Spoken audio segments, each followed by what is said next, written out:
Once you came here as a human being, life got a little complicated. If you came here like any other creature on this planet, stomach full, life settled. Once you come here as a human being, stomach empty, only one problem. Stomach full, 100 problems. So what we are calling as life here is just a certain combination of time and energy.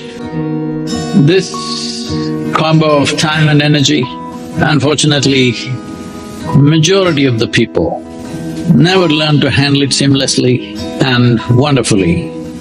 Hitch after hitch, everything is a problem. If you're a toddler, you have diaper problems. If you become an adolescent, you have hormonal problems. If you become middle-aged, there is a crisis. Old age is horrible. Every phase of life, people are seeing it as some kind of a problem. Of course, death is a serious problem. So this combination of time and energy, we must understand the nature of what we're handling. Time, by its own nature, is such.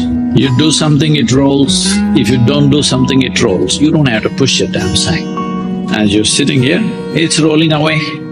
You're doing a lot of things, it's rolling away. You do nothing, it rolls away. You're awake, it rolls away. You're asleep, it rolls away. But without having mastery over time, nobody can determine the nature of their destiny in their lives. How to grab time? People are talking about time management. Have you ever managed time? As you sit here, it's ticking away. And what's ticking away is not a clock. What's ticking away is our life itself. Since I walked in, you're 2 minutes closer to your grave. Yes, you are. Me too. This is the nature of time. Whatever you do not do anything you want, but you're not able to roll it back. It is only rolling forward. It is just that. If you're happy, it seems to tick away very fast. If you're miserable, it goes very slowly for you. Have you noticed this? On a particular day, you're very happy, 24 hours. Now you're depressed, 24 hours feel like a eon for you. So only miserable people have a long life. If you're a joyful person, it's a brief life. If you're an ecstatic person, it's just a moment, poof, it's gone before you know what's happening. Life has gone so fast that even my body has not realized time has gone by, and it's still… I have not realized time has gone by. This is the 30th anniversary of Isha Foundation, and I can't believe 30 years. It feels like 3 days in my experience. And in these 3 days or 30 years, my schedules are… Singapore is a holiday for me, I just come to golf, and otherwise my schedules are insane, okay? Every day, 20 hours minimum, we are on. I never missed a single airplane till now. In a day, sometimes I've been in 6 airports, but I've never missed an airplane, I never missed an appointment.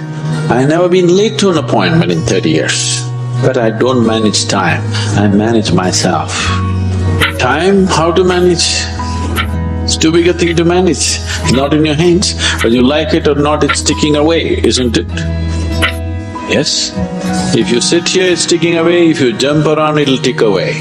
Do whatever you want, it'll tick away, isn't it? But what you can do with yourself, that you can manage.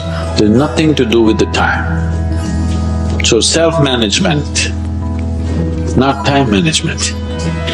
So the only way you can take charge of time is by mastering your energies, how they function. If you are functioning like a steam engine, it's a long time. If you're functioning like a jet engine, boom. So, this is not mastery of time, but consequentially, it is mastery of time. If what somebody does in 10 years, if you can do it in 1 year, if both of you live for 100 years, in terms of impact and profoundness of experience, you lived for 1,000 years. That is the only way you can take charge of time. And one who's taken charge of time, for him, the entire universe is a sweetness of compassion. That will be his experience of life once he has taken charge of time.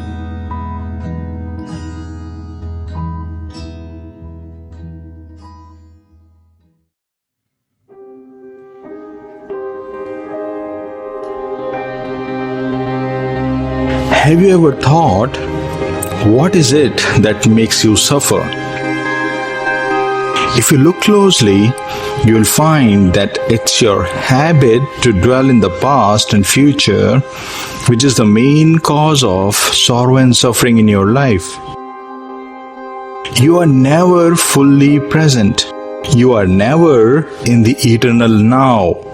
You are either found in the dead past or in the unborn future. And I'm telling you, unless you realize the sacredness of the present moment, unless you realize the importance of dwelling in the present moment, you can never go beyond the suffering you are in. Present moment is truth itself. It is the supreme reality. The spiritual masters of almost all prominent spiritual traditions have shown the importance of dwelling in the present moment. They have described it as the key to the spiritual treasure that exists within you. The great Sufi master Rumi said, "Past and future veil God from our sight. Burn both of them with fire." Now, what did he really mean when he said that?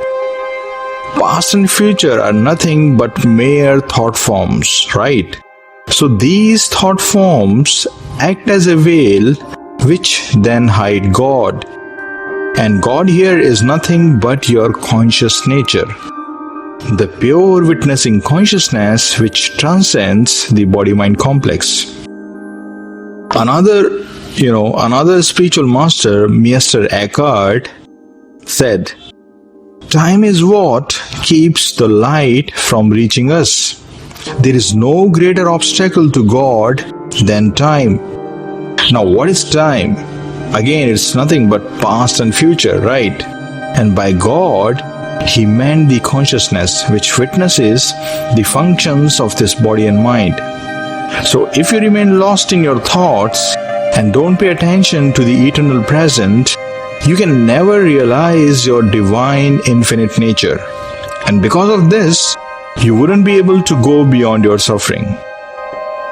The whole philosophy of Zen consists in walking the razor's edge of the present moment. That is their whole spiritual practice, to remain with the present moment. And remaining with present moment or dwelling in the present moment means remaining with the forms that appear in the space of now. And forms include people and things both. If you can just remain with what appears in the field of now, then you would immediately get in touch with your divine self.